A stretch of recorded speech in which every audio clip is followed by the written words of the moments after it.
Bismillahirrahmanirrahim. Assalamu alaikum everyone. I am Hafiza Hadi Irfan here, lecturer of English from University of Education, Lahore. I'm gonna teach you a play from the course titled Comedy of Manners. The play that will be under discussion today is Pygmalion by G.B. Shaw, and we will discuss its Act 2.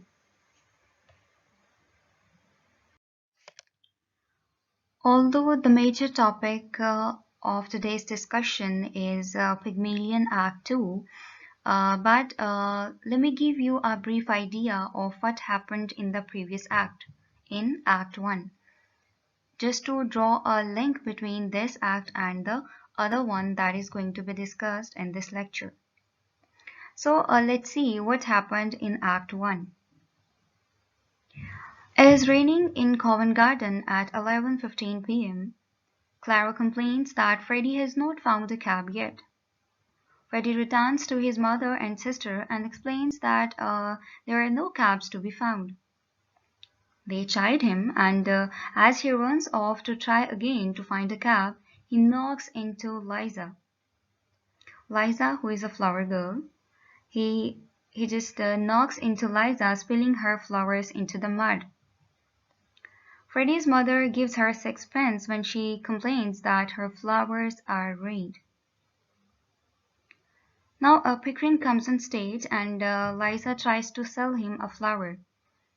He gives her three coins, British coins, and a bystander advises Liza to give Pickering a flower for it, because he advises her, or he just warns Liza that there is a man behind a pillar and he is taking down every word that is said by her part. Everything that is everything that Liza is saying, a man behind a pillar taking down it. So Liza becomes hysterical, claiming that she has done nothing wrong, and she just become anxious over the situation. Now, by knowing by a bystander that somebody is taking notes of whatever Eliza is saying, she just become very much afraid over the situation, and she just starts saying that she has done nothing wrong and all, because she thinks that he is an informant for the police. That's why he is actually taking the notes and all. Then the man, Higgins, shows Liza what he has actually written, which is not at all a record for possible misdeeds. But when she complains that she is unable to read it, he reads it out to her by reproducing what she has said in her exact accent. Then Higgins amuses the small crowd that has gathered over there when he listens to what they say and guesses their hometowns. Then Liza picks her flowers out of the mud while Higgins explains to Pickering that he is able to guess where people are from because he studies phonetics. And he tells Pickering that to make money, he gives lessons to millionaires to improve their English, which allows them to be accepted in higher social settings. When Higgins finds out that Pickering has been in India and is the writer of spoken Sanskrit, he exclaims that he was planning to travel to India to meet the man. And Pickering is equally excited when he realizes that he has happened upon the creator of Higgins' universal alphabet, for he has traveled from India to meet Higgins, actually. Then they arrange to have dinner together, and Liza makes a last-ditch effort to sell Pickering some flowers, claiming that she is short for her rent. And having recorded what she was saying, Higgins points out there that she cannot be short for her rent because she said she had change for half a crown. Now, His record traps her in her own words after all. Then Liza flings her basket at him in desperation, and Higgins hears a church bell tolling, and generously he just fills her basket with money anyway before leaving with Pickering. Then Freddie arrives in a cab looking for his mother and sister, and he doesn't know what to do with the cab when he realizes that they have left already. But Liza wants to take the cab to home. The cabman looks doubtful at her ragged appearance, but she shows him her money before she gets in. So, this was the first act, and then we will go towards the Act 2. Let's come towards Act 2 of Pygmalion, which is our major topic actually. And let's see what happens in Act 2. So the next morning, Higgins and Pickering are at Higgins' laboratory, which is a huge room filled with various tools and devices for Higgins' work, including turning forks, recording devices, and diagrams of the human vocal system. Higgins finishes showing Pickering all of his things, and Pickering marvels at Higgins' ability to hear 130 distinct vowel sounds. 130, he has heard 130 distinct vowel sounds by Higgins, and he's very much impressed by this talent of Mr. Higgins actually. And he's impressed with Higgins' laboratory as well and his dedication to his study of speech. Now, both the characters are highly educated, though Higgins is even more accomplished than Pickering in the realm of phonetics. Then Higgins' housekeeper, named Mrs. Pearce, she comes in and announces that a young woman is here to see Higgins. And Higgins says, "A young woman? What does she want?" And Mrs. Pearce, she replies, "Well, sir, she says you will be glad to see her when you know what she has come about.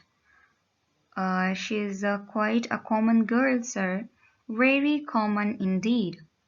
So this was the comment by Mrs. Pearce regarding Eliza, actually. And she says it is a common girl with a dreadful accent. Now she is telling all this regarding Eliza to Mr. Higgins. Higgins then tells Pickering that he will note down what the girl says and exactly what her accent is. Then the girl enters, and Higgins recognizes her as the flower girl from the previous night. Mrs. Pearce identifies the girl, that is the flower girl, as a commoner from her accent and appearance, and describes such characteristics as dreadful. Now we are seeing over here that the wealthy see the ways in which the poor differ from them as being bad or shameful. Higgins is interested in Eliza only as a subject of his academic study, not in any other way, not even in any way as a person. He's just interested in Eliza um, regarding his study, of phonetics, nothing else.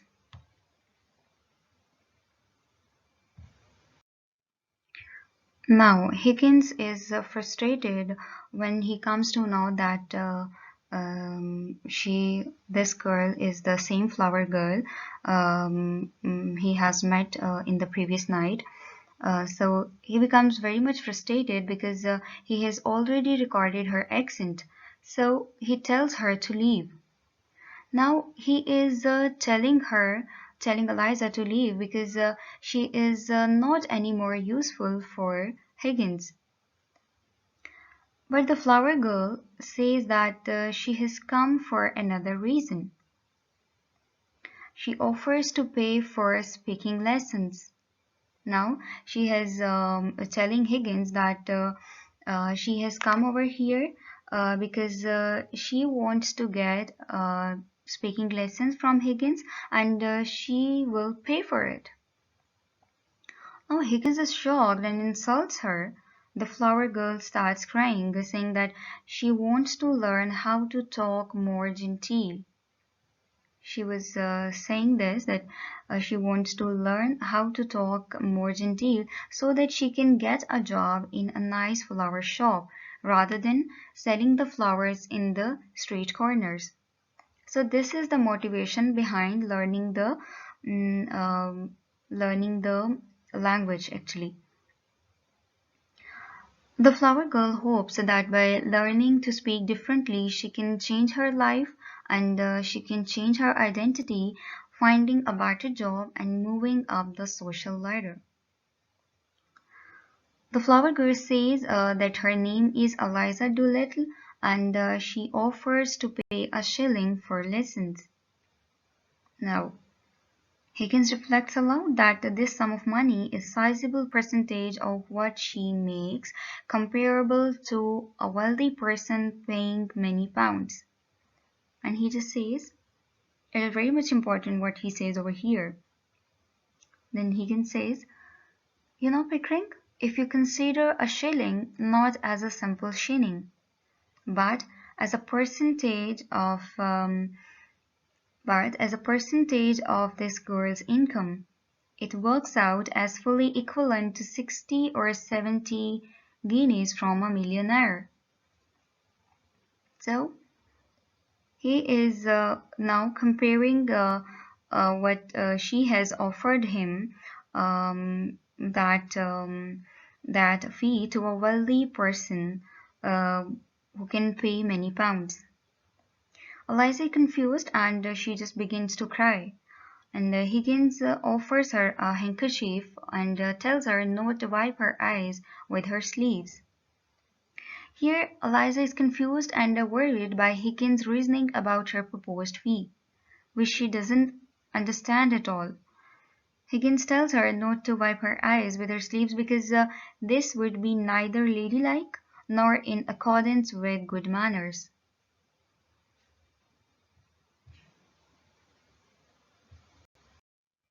Now, Pickering is very much amused over the situation and he is taking so much interest in whatever Eliza is actually saying. And he is very much amused over the situation. And he's very much amused rather by Eliza. So he offers to pay for her lessons and bets Higgins that he can't teach Eliza to speak so well that she passes as a noble at an ambassador's garden party that is coming up. Now he just bets Higgins. Higgins says that the offer is irresistible and he calls Eliza so deliciously low, so horribly dirty. And then he says that he will make a duchess of this draggle-tailed garter snipe. He says these words regarding Eliza.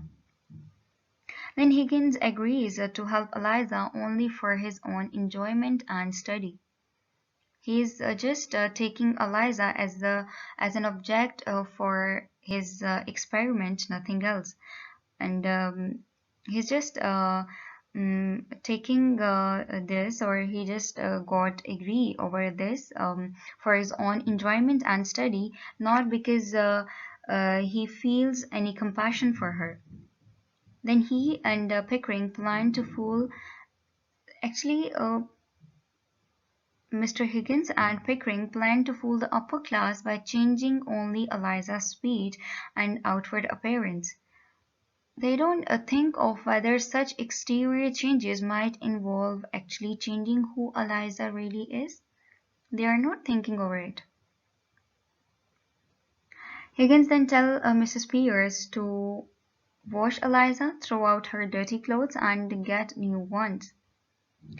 Here, he's not only going to change her speech to make her a duchess, but her appearance as well. He's going to focus her appearance as well. Eliza protests, and Mrs. Pearce tells Higgins that he cannot walk over everybody. He says this, and Higgins then apologizes and says that he wants to help Eliza, nothing else. He is just trying to help Eliza for the betterment for her life, for the betterment of her own life. Mrs. Pearce tells him that she cannot take a girl up like that as if you were picking up a pebble on the beach. She says that because uh, although Mr. Higgins is actually taking Eliza only as a subject of his experiment, he's not taking Eliza as a person, as a human being. But at the same time, these words by Mrs. Pierce, they are showing that she is considering Eliza, at least she is considering Eliza a human being. She is seeing her like a human being as well. Then Higgins is actually so concerned with his own experiment that he does not stop to consider Eliza's own thoughts or feelings. His willingness to walk over Eliza has to do both with her lower class status and her gender as well. Mrs. Pearce, who was willing to describe Eliza's accent as dreadful, she just said that her accent is as dreadful. Thus, she sees her as a person and insists that as such she has a dignity and worth that Higgins must acknowledge in his treatment of her. So this is over here that Higgins is ignoring this point that she is a human being also, but Mrs. Pearce, she is not ignoring this, and she is even reminding this fact to Higgins as well. Now Higgins says that when he is done teaching her, Eliza will have countless men courting her. And Eliza thinks Higgins is mad and says she won't accept any clothes from him. And Higgins calls her ungrateful, but Mrs. Pearce tells him that he is wicked. She just tells Eliza to return to her parents, but she says that she has no family. Here again, Higgins does not consider Eliza's own willingness or unwillingness to participate in his experiment. He assumes that all she could want is to have men courting her, and he sees her unwillingness to be in debt to him as simple ungratefulness, because she is not accepting the clothes by Higgins, so this is ungratefulness from the part of Eliza. Again, he treats her as a lesser being, not someone worthy of having pride or integrity. He is again just taking Eliza as a subject of his experiment. He is not taking her as a human being. Then Higgins says that Eliza is no use to anybody but me. He claims that she is no use to anybody but me, and tells Mrs. Pearce that she can treat Eliza like a daughter. Here Pickering asks Higgins if it has ever occurred to him that Eliza has feelings of her own. Higgins responds that she has no feelings, and he says that we need bother about. She has no feelings that we need bother about, and then Eliza says, "I got my feelings same as anyone else." Here again, the same theme is going that. Mr. Higgins is not considering Eliza a human being. He is just taking her as an object for that is particularly associated with his experiment. And one thing more over here, we come to know that not only Mrs. Pearce but also Mr. Pickering, mm, both of them are taking Eliza a human being. Okay, so only Higgins seems so that he is with the idea that Eliza is no use to anybody but me, just for the experiment. But this is not the case with Pickering. He does not think so. The way um, Higgins is actually thinking. Here, since Eliza is an uneducated and lower class woman, Higgins, unlike Pickering, thinks of her only in terms of whether she can be of use to him or not. This because she is uneducated and she is a lower class woman, so it is considered over here like if a person is belonging to upper class, he or she has the feelings. But if a person he or she is belonging to the lower class, she or he does not have any feelings, as apparent in the society as well, that it is their feelings are not considered. Over here this is the case actually. But Eliza shows her dignity and strength of will by asserting that not only does she have feelings, but that they are the equal of anyone else's feelings. She asserts a level of commonality and equality between people that Higgins does not seem to recognize. Higgins is not recognizing it, recognizing the equality between people. It's worth noting that Higgins is far more extreme in his views than the other wealthy characters. Even so, other wealthy characters like Mr. Pickering and Mrs. Pearce. Even so, in being more extreme, he makes explicit what other rich characters in the play seem to implicitly believe. Now, whatever is going, Eliza is upset and she prepares to leave. But Higgins gives her a chocolate and he promises her for boxes and barrels of them if she stays. He tells Eliza that when she learns to speak better, she will write texts all around town. He tries to tempt her actually with thoughts of a wealthy life. Then Pickering objects as well, calling Eliza Miss Doolittle. Pickering calls Eliza Miss Doolittle.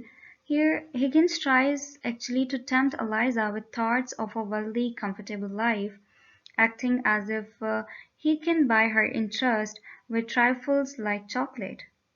He thinks that he can buy her interest with trifles like just like the chocolates. In objecting to Higgins, Pickering calls Eliza Miss Doolittle. That is a convention usually reserved for high-class ladies. It seems almost as if Higgins' extreme rudeness in treating Eliza like a non-person, almost like a pet, he is just treating Eliza almost like a pet, it just pushes Pickering unconsciously to admit that Eliza is a person, and in being so has a nobility by calling her by the address of a lady. Higgins then tells Eliza that she will live with him for 6 months. She is going to be with Higgins um, for the speaking lesson for 6 months and learning how to speak like a wealthy lady. He says that she will then be taken to Buckingham Palace, and if the king discovers that she is not a noble lady, she will then be taken to prison and executed, but if she passes as a lady, she will be given money. Mrs. Pearce takes Eliza away to talk over it with her in private. Here Higgins continues to order Eliza around, revealing his lack of empathy. He is excited by the prospect of fooling members of upper class by merely changing Eliza's appearance and speech, while also displaying his own cleverness as a linguist and as a teacher also. Then Eliza protests as she leaves, saying that she hasn't asked for any of this. Once she is gone, Pickering asks Higgins if he is a man of good character when women are concerned. Higgins then says that he has only had bad experiences when he has let women become his friends. And about this, he says these words are very very important over here. That he says, "I find that moment I let a woman make friends with me, she becomes jealous, exacting, suspicious, and a damn nuisance. I find that the moment I let myself make friends with a woman, I become selfish and tyrannical. Woman upset everything." Over here, he says, "Women upset everything." Here, Higgins is revealed to be somewhat of a misogynist, thinking that women ruin everything. This partially explains his rudeness towards Eliza. So over here, we just comes to know that he is somewhat, because he is very much rude towards Eliza. So this shows that he is somewhat he is a misogynist. Then Pickering tells Higgins that if he is involved with teaching Eliza, then he will feel responsible for her. Higgins assures him that he considers his students sacred. Mrs. Pearce enters and asks Higgins to be careful of what he says in Eliza's presence. She tells him not to curse. Higgins claims that he never swears, but then he agrees. So over here, Higgins claims that he cares about Eliza, though he seems only to care about her as a student, just as a student as the subject of his own academic study. Yet while he is upper class, it is his housekeeper who must remind him of proper manners. And she is just reminding Higgins that not to curse in the presence of Eliza, because whichever Eliza is around hearing or listening Higgins, she is going to do the same. She is going to uh, behave in the same manner. Then Mrs. Pearce asks Higgins to behave with good manners while Eliza is around. For example, not to come to breakfast in his dressing gown and use it as a napkin. And she says these things in these words. "Then might I ask you not to come down to breakfast in your dressing gown, or at any rate not to use it as a napkin to the extent you do, sir?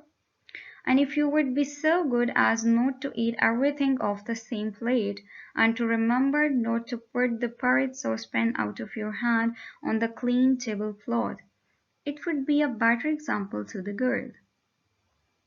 So over here, Mrs. Pearce has to remind the rude Higgins to set a good example for Eliza if she is to learn to act like a well-behaved lady. And flustered, Higgins says that he does not do such things habitually, but then agrees to be particularly careful before the girl. Over here, we learn that even the character of Higgins, who is particularly associated with the upper class, he is he's doing such things being at home. He's not behaving in a good manner. And Mrs. Pierce, who is the housekeeper, she is reminding Higgins how to behave properly. So the play is constantly poking holes in the idea of the upper class and their own self-conception as naturally having good manners because they are upper class. So over here, this is very much revealed that the idea that is particularly associated with the upper class, that they are always well mannered and they always behave in a very good way, and the way Higgins is actually treating Eliza, that she is so like this and she is so like that, gutter snipe and all, and how he himself is behaving. So over here we are just getting all these ideas. Let's see what happens next. Now, after talking about the manners, Mrs. Pearce leaves, but she just returns quickly, saying that a man is at the door and he's claiming to be Eliza's father. Now, Higgins has her bring the man up, eager to learn about his accent. Now again, Higgins is very much eager to learn about the accent of this man as well. Alfred Doolittle enters and says that he wants his daughter back. Higgins immediately identifies where he is from. Here, whenever Higgins meets a new person, his first thought is to use the person for his own academic learning, and he is easily able to identify where Doolittle is from just on the basis of his accent. Mr. Doolittle says that he hasn't seen his daughter from 2 months, but learned of her whereabouts from the cab driver who brought her to Higgins' place. Higgins comments on his accent, saying he's Welsh, and he says Welsh origins account for his mendacity and dishonesty.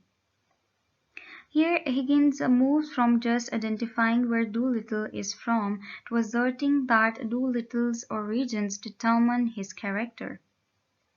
Higgins believes that he can change people's appearance by changing their speech, but he also believes that people can't actually change their deeper selves. Although people can be changed by their appearances or by their speech, and maybe mm, the other person is not going to recognize the person's origins, but in the deeper level a person cannot change his deeper self. Mr. Doolittle has brought some of Eliza's things to the house. uh, Higgins calls Mrs. Pearce and tells her that Mr. Doolittle has come to take Eliza away, even though Mr. Doolittle denies this. Mrs. Pearce says that Eliza can't leave until her new clothes arrive, since she has burned her old clothes. So she cannot go away right now. Here Higgins rudely disregards what Mr. Doolittle actually says. The destruction of Eliza's old clothes symbolizes the loss of her old identity. Destruction of Eliza's old clothes symbolizes the loss of Eliza's old identity. As her new clothes are not ready yet, she is caught between identities, means not fully transformed yet.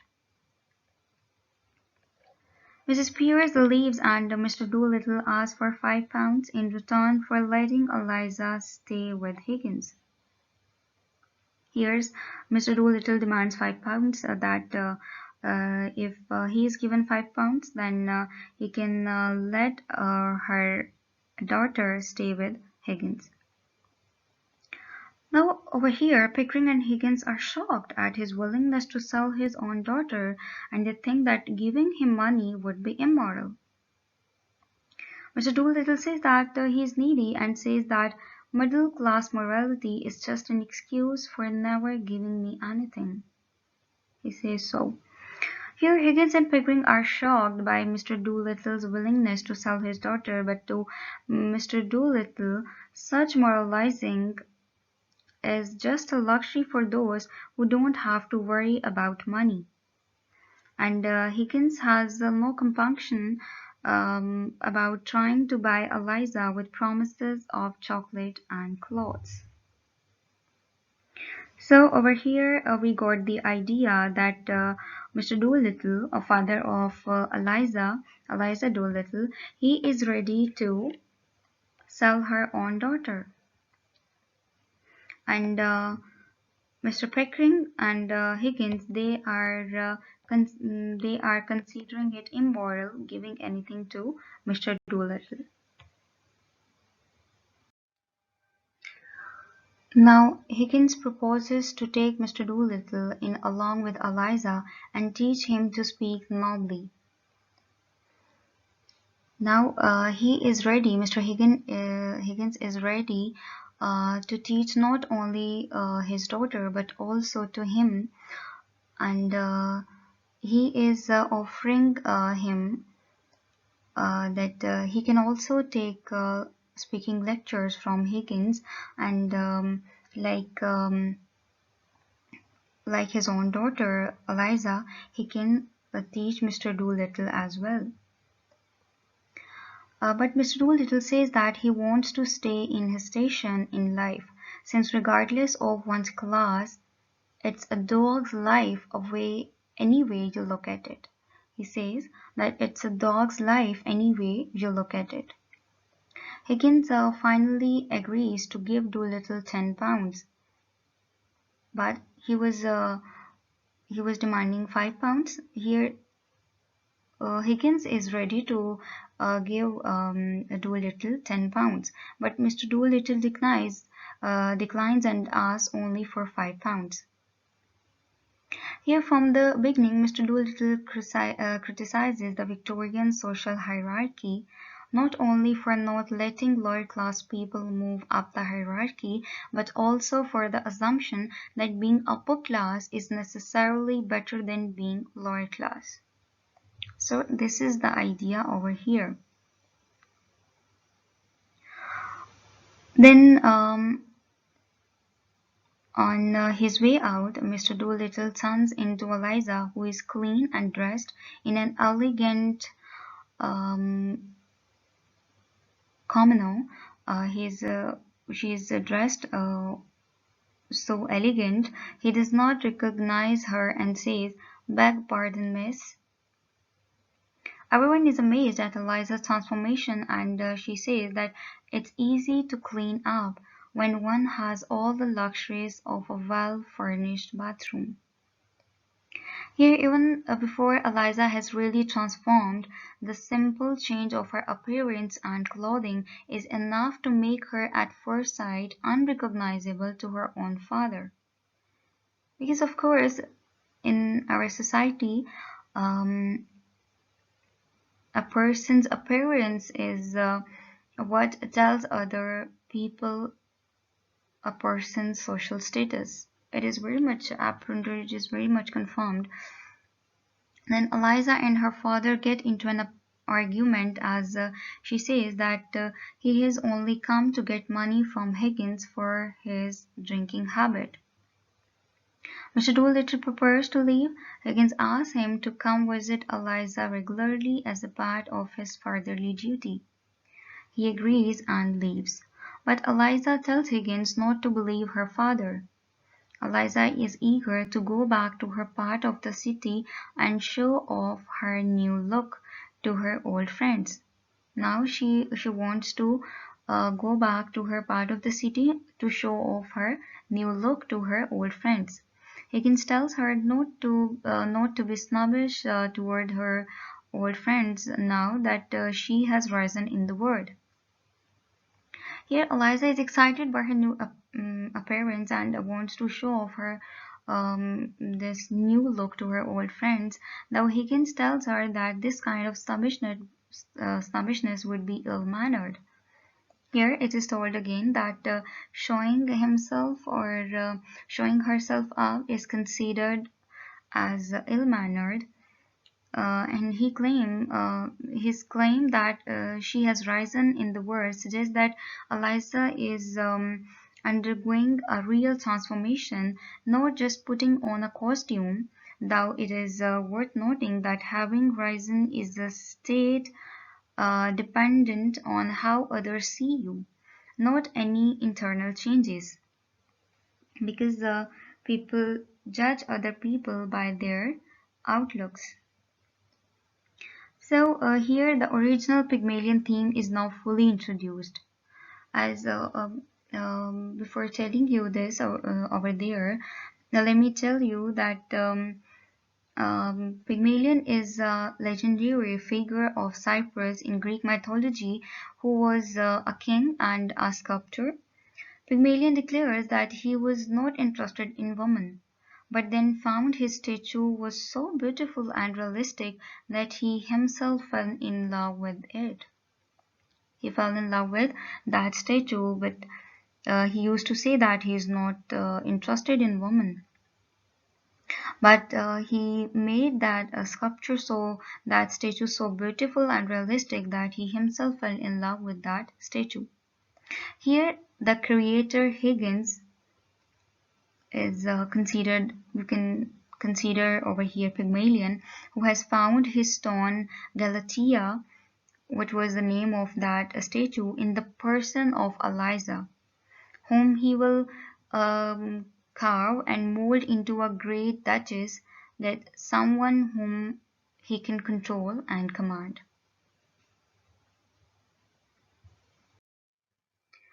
Here, Mrs. Pearce enters and tells Eliza that she has more clothes for her to try on. Eliza leaves eagerly, saying, "Oh, oh, oh." Here Higgins and Pickering reflect on the difficult task ahead of them in making this flower girl Eliza pass for a noble lady. Here, a moment after, Higgins comments on how Eliza has risen based purely on her change in appearance. Eliza's decidedly unclassy exclamation indicates her lower class upbringing, showing how far she has to go to transform into a noble lady. So this was Act 2 of Pygmalion, and in this act we came to know that an experiment is going to be done by Mr. Higgins on Eliza, who is a flower girl, and Mr. Higgins has a bet with Pickering that he can transform this flower girl into a duchess by improving his language and rather by teaching her language and by transforming her appearance as well by teaching her good manners. So here Eliza is going to be transformed. Rather, Eliza's not only language but her appearance also are going to be transformed to make her a duchess, to make her look like a duchess rather, from a flower girl. So this was the act 2. Thank you so much for listening.